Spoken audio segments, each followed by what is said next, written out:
Ça aussi, on en parlera tout à l'heure, parce qu'il y a le fameux délai de 70 jours du côté du Parlement pour examiner. Il faut laisser, je crois, 8 jours au Conseil constitutionnel aussi, et tout ça devrait nous emmener gentiment mais sûrement au 31 décembre, Mathieu, parce qu'on sait qu'il faut que tout soit bouclé au 31 décembre, ce qui n'a pas été le cas l'an dernier, comme quoi c'est pas non plus la fin du monde si... Enfin, on a déjà oui, de toute façon, il y a toujours, voilà, il y a toujours des délais, toujours des délais qu'on peut trouver, mais oui, on a 70 jours de débat parlementaire, d'examen au Conseil d'État, Conseil constitutionnel, etc., avant de faire passer le budget. Donc là, il y avait vraiment le sablier était retourné.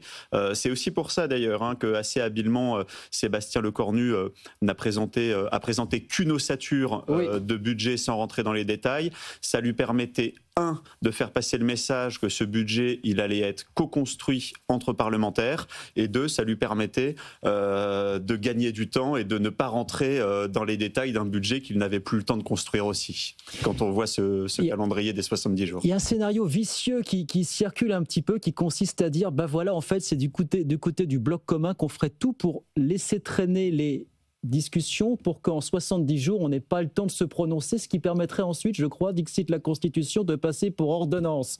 Ça serait de la base politique, parce que... Ah bah oui, ça serait de la base politique. Mais enfin, oui. On dit tout le temps, il n'y a pas de base politique. Il faut que le référendum réponde aux critères de l'article 11. De Gaulle n'a pas du tout répondu aux critères de l'article 11. Qui a attaqué De Gaulle C'est comme le multilatéralisme.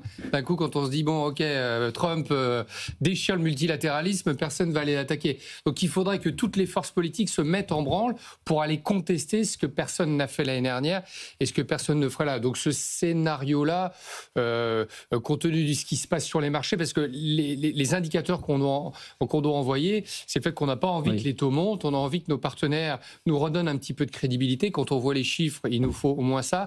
Si on ajoute des espèces de scénarios un peu parlementaires biscornus qui sont la politique politicienne, ce serait encore moins responsable que la classe politique a montré aux Français, et les sondages qui sont en train de nous révéler ce que pense la population sont assez clairs et parfois un peu effrayants. Donc enterrons celui-là, pardon, cher Guillaume. Vous êtes sûr, j'espère. Il n'y a pas de base politique, comme disait Mathieu. Non, personne ne fait de la base politique à l'Assemblée. Petite rectification, parce que je vous disais tout à l'heure que ça ne mouftait absolument pas du côté des taux d'intérêt, qu'il faut qu'on regarde ça comme le lait sur le feu. Non, là, pour le coup, j'ai pas regardé ça pendant quelques minutes, parce que visiblement, on est quand même redescendu un petit peu. Alors, on était à 3,42 juste avant le discours de politique générale. On est descendu à 3,37. Ça s'est un petit peu détendu. Et puis on est remonté aux alentours de 3,41, 3,42, ce qui n'est pas une bonne nouvelle. Voilà, c'est quand même signe d'une très très grande nervosité quand même. Passer comme ça de 5 points, l'écart de 5 points en l'espace de quelques dizaines de minutes, c'est pas. On est quand même dans. C'est pas gage de sérénité. On est quand même dans une séquence où en quelques heures, on peut se dire que la France plonge dans le vide, ou au contraire s'achète une stabilité que tout le monde attend depuis plus d'un an. Donc il y a de quoi être fébrile.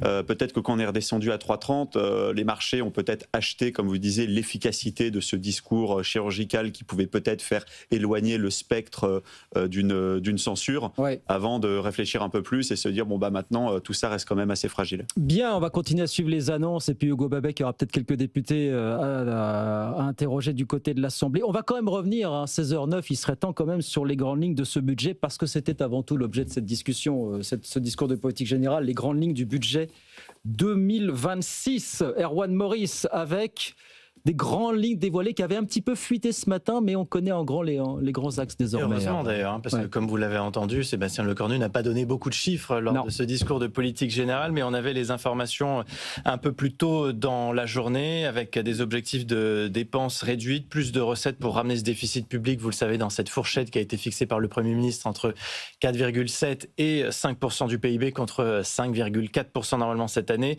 Au total, un effort budgétaire de 30 milliards d'euros. Pour y parvenir, donc je le disais, des économies, 17 milliards d'euros, c'est l'objectif. Plus de 3000 postes de fonctionnaires pour cela sont appelés à disparaître. Seule la défense verrait son enveloppe augmenter de 6,7 milliards d'euros. Et la charge de la dette, dont la hausse est mécanique, elle pèse quand même plus de 66 milliards d'euros cette année. C'est un des principaux postes budgétaires. Côté recettes, objectif cette fois-ci, trouver 14 milliards d'euros supplémentaires. Ce sont les plus aisés qui devraient concentrer l'essentiel de l'effort selon Bercy, 6,5 milliards d'euros. Plusieurs leviers pour y parvenir.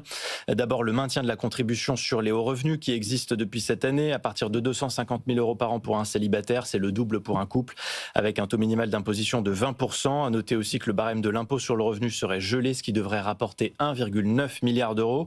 Également reconduite, mais réduite de moitié pour 2026, la contribution exceptionnelle sur les bénéfices des grandes entreprises. Elle vise les groupes qui font plus d'1 milliard d'euros de chiffre d'affaires en France. Elle devrait générer l'an prochain 4 milliards d'euros. Enfin, la création d'une taxe sur les holdings patrimoniales. Ça, vous l'avez entendu, Sébastien Lecornu en a parlé.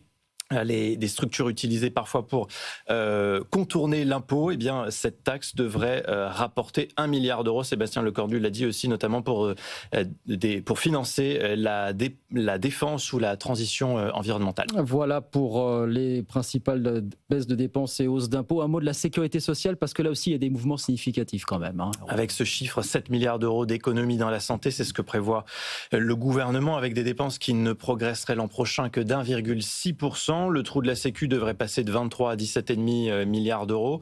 Les économies passeraient aussi par le gel des pensions de retraite et des prestations sociales. Autre levier, l'abattement de 10% sur les retraites qui, lui, serait transformé en abattement forfaitaire, donc pour tout le monde, de 2 000 euros. Et puis, question, est-ce que cette cible d'économie est atteignable finalement ? C'est la grande question. Alors pour parvenir à ce résultat, le gouvernement se base sur 3 indicateurs. L'inflation, qu'il voit à 1,3% sur l'ensemble de l'année 2026. Le taux à 10 ans de la France, qu'il imagine à 3,8%. Et surtout la croissance, qu'il anticipe à 1% pour l'année prochaine. Malheureusement, pour le Haut Conseil des finances publiques, ces projections sont trop optimistes, ce qui fragiliserait donc les ambitions de ce budget. Voilà les grandes lignes de ce projet de loi de finances. Enfin, on va partir avec cette copie, en tout cas dans le débat budgétaire, si le gouvernement Lecornu survit à tout ce qui se passera jeudi avec l'examen des motions de censure. Un mot quand même, on parlera des holdings et de la fiscalité des entreprises et des hauts patrimoines dans un instant. Un mot, Lim, sur cet effort quand même demandé à la santé, 7 milliards d'euros d'économies sur la santé. Je crois que les relèvements de plafond de franchise, c'est 2,3 milliards à peu près, puis pour le reste, c'est pas encore suffisamment documenté.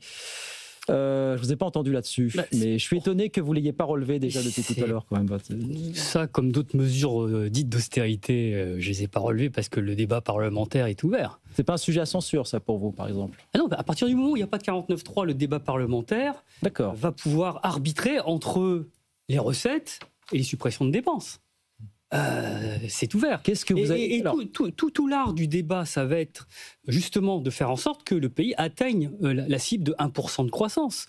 Et donc, d'éviter les effets récessifs qui compromettraient. C'est ce que disait Moscovici ce matin. Et donc, pour ça, c'est une question d'arbitrage entre les mesures qui sont de nature à taxer les hauts patrimoines et les classes à forte propension à épargner dans un contexte où les taux d'épargne sont importants, pour pouvoir redistribuer en faveur de dépenses qui ont un effet multiplicateur sur la croissance.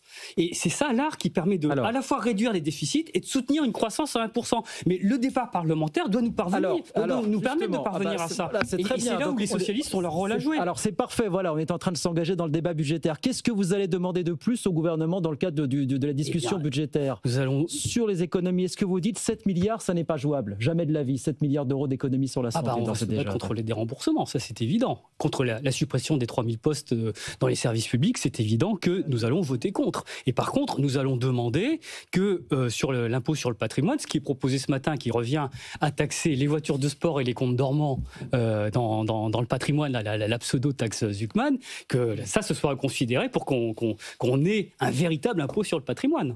Donc le débat sera ouvert et les Français jugeront sur pièce qui prend position pour quoi. Il va être sportif, on commence à se projeter. Allez, on dit que ça passe jeudi, que les motions de censure sont... Enfin, j'ai l'impression que c'est un petit peu... C'est ce que vous êtes en train de nous expliquer en filigrane. C'est que les motions de censure ne passeront pas jeudi. Voilà, donc vous projetez le débat dans le débat budgétaire. Si nous ne censurons pas, d'accord, nous nous projetons dans le débat parlementaire. Je voulais vous entendre le dire. Jackie. Non, mais ce sont nos éternels échanges avec Lim, que j'aime beaucoup par ailleurs. Mais aujourd'hui, on apprend que Philippe Haillon est donc prix Nobel d'économie. Philippe Haillon, c'est innovation égale croissance. Croissance, c'est la concurrence. Et pour garantir tout ça, ce juste équilibre qu'on ne trouve pas en politique, il faut que l'État fasse son boulot. Qu'est-ce que vous voulez faire? Je ne vais pas ressortir mon bouquin d'Ayn Rand pour expliquer que les entrepreneurs sont, dans cette équation de la poule ou de l'œuf, ceux qui sont à l'origine de tout ça. J'ai écrit une tribune très récemment en expliquant que s'il n'y a pas d'entreprise, les syndicats sont la fausse couche d'une économie qui n'accouche de rien, puisqu'ils ne pourront même pas s'organiser. Les règles de l'économie, c'est ça. Il faut qu'au départ, il y en ait un qui crée une entreprise et qui crée de la valeur. Est-ce que la manière dont on crée de la valeur crée des fortes inégalités comme aux États-Unis? On le sait très bien, la redistribution, ça marche en France. Donc, si on pense qu'il faut envoyer des signaux à la France, aux entrepreneurs et au marché en disant on va alourdir l'addition, on va s'endetter encore plus. On parle de la Sécu en disant moins 25, on passe à moins 17. Je suis désolé, mais quand on passe de 1 à 5 de moyenne, on ne fait pas le concours de Sciences Po, même si on veut avoir des grands discours. C'est pas moins les marchés sont c'est de l'argent. Oui, mais ça c'est pareil pour la dette et les déficits. Les marchés sont pragmatiques. Mais le Haut Conseil des finances publiques, Guillaume, il vous dit le déficit primaire est beaucoup trop haut. Oui. On peut avoir de la dette, mais on a quelques indicateurs. On le sait, c'est des maths, donc c'est l'avantage. Vous voyez, c'est pas comme une chanson de tel ou tel artiste qu'on peut aimer ou ne pas aimer. Les maths, c'est assez simple. On est quand même encore en train de constituer de la dette. Après, on peut continuer, mais ce qu'on a besoin de faire pour la défense, ce qu'on a besoin de faire, il a parlé de réindustrialisation. Super. Réindustrialisons. Comment on va financer la politique de l'énergie? Comment on va financer nos envies de développer l'intelligence artificielle?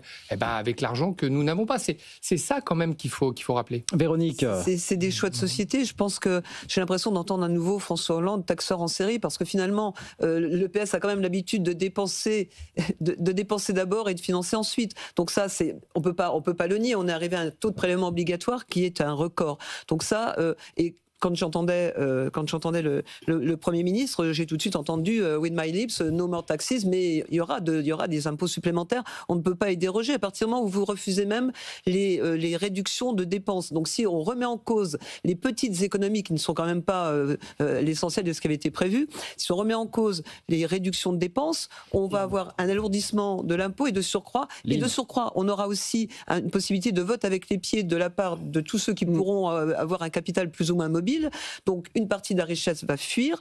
Les prévisions de croissance, on ne décrète pas un taux de croissance, donc il faut au moins inciter, donner des signaux qui vont encourager la prise de risque. Et je suis d'accord avec vous, en économie managériale, on sait une chose, c'est que avant de parler de la répartition, comment on redistribue, il faut savoir comment on crée de la richesse. Et pour créer de la richesse, il y a des arbitrages, il y a une prise de risque. Si on ne récompense pas la prise de risque, si on ne laisse pas un peu de profit surgir, on ne peut pas ne faire que du social. Ça me semble compliqué. Chère madame, je sais qu'on sera pas d'accord. Chère madame, chère Jackie, vous faites comme si les socialistes étaient au gouvernement depuis 2017. Mais c'est un peu ça, par procuration, vous êtes au gouvernement par procuration. C'est quand même la politique que vous soutenez qui est menée depuis 2017, et c'est celle que Agion a en partie conçue avec Pisani-Ferry à l'époque, et qui aujourd'hui mais qui n'a pas vraiment été suivie par la suite.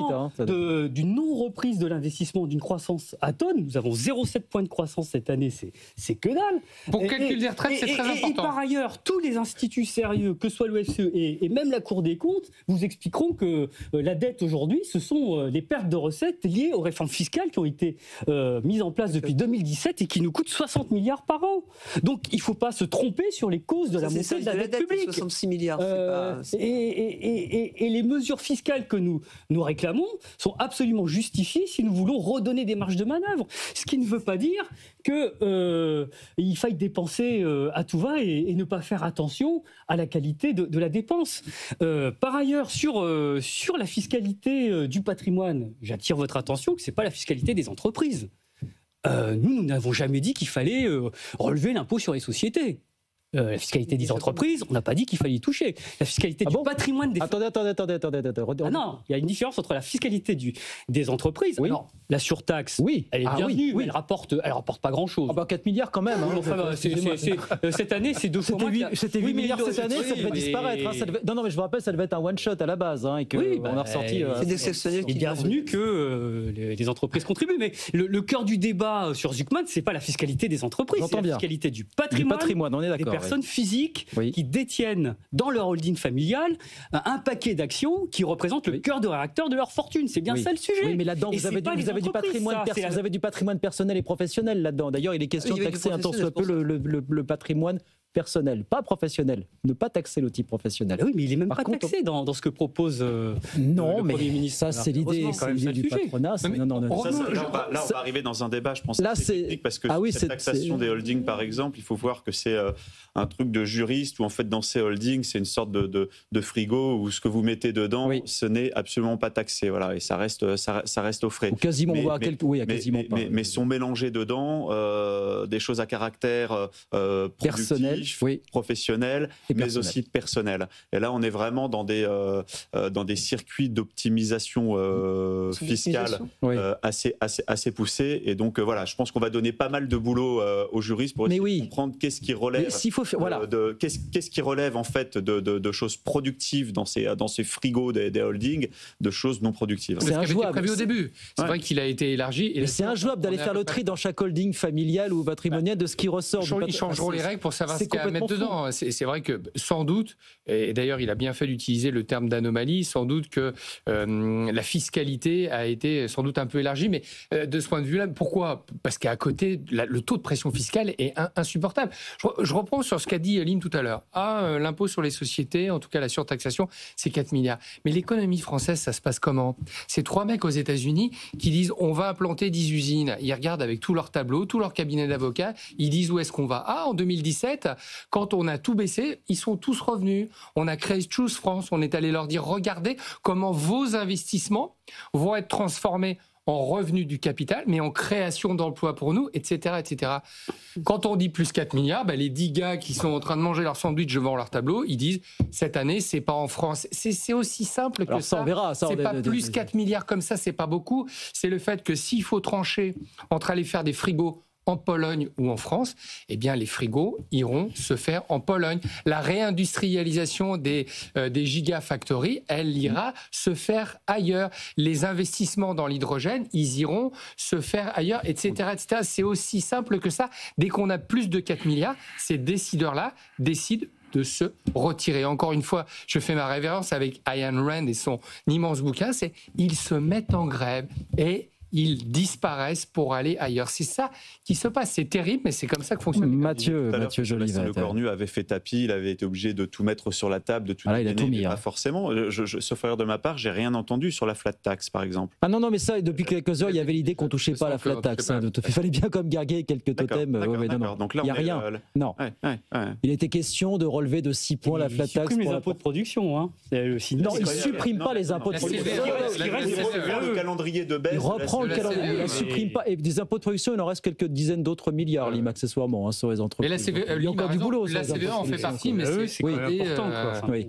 Je reprends les grands équilibres donc, de ce budget. 30 et quelques milliards d'euros d'efforts, vous nous disiez, Erwan, c'est ça. C'est 17 milliards d'économies, 14 milliards de prélèvements obligatoires, donc c'est quasiment du moite-moite. Et c'est un tiers de moins que ce que proposé, c'est quasiment un tiers de moins que alors que dans le budget. Bayrou, Bayrou, c'était 2 tiers, 1 tiers quand même. C'est pas la même. Donc vous avez obtenu des avancées, même si vous réclamiez un effort dans votre contre-projet de 25 milliards. Donc on est un petit peu au-dessus quand même, mais vous avez vous avez... On sent bien qu'il a envie de nous envoyer des signaux, parce qu'il a pas envie d'être censuré. Donc, moi, je passe un message à Lim. J'entends que, la racine séminale d'un parti comme le Parti Socialiste, c'est évidemment d'aller chercher des victoires pour les gens qui, à un moment, dans certains métiers, seront contents de partir un petit peu plus tôt en retraite. C'est tout à fait louable. Il faut toutefois prendre en compte le fait que la productivité n'est pas bonne et que la démographie n'est pas bonne. Je ne rentre pas dans les détails. Mais puisque le Parti socialiste a décidé de prendre la main économiquement, et il sort grand vainqueur du discours de M. Le Cornu, eh bien, il faut aussi faire ce qu'avait fait un petit peu François Hollande en son temps, quand il a oublié sa campagne, c'est de proposer des mesures qui soient des mesures responsables pour que les entreprises s'en sortent et que le travail, ce travail qui doit faire partie de cette conférence sociale dont il a parlé, ce travail sorte de cette espèce d'équation insupportable, puisque je vous rappelle que la France, c'est après avoir dû assumer l'ensemble de la pression fiscale imposée par les gouvernements de M. Mitterrand, on a fait des exemptions dans tous les sens et on a créé une trappe à bas salaire au niveau du SMIC, parce qu'on a tout exonéré. Et aujourd'hui, cette fluidité pas relever les qui faisait qu'à un moment, les militants CGT se disaient « tu commences ouvrier et à la fin, tu peux finir ingénieur », ingénieurs. C'est terminé, ça, dans les usines. On n'a plus la possibilité de le faire. Donc le travail est devenu détestable. Et ben, le Parti socialiste pourrait s'enorgueillir de trouver des mesures d'économie qui favoriseraient le retour à ce travail qui bénéficie à tout le monde. Il est 16h25. On retourne à l'Assemblée.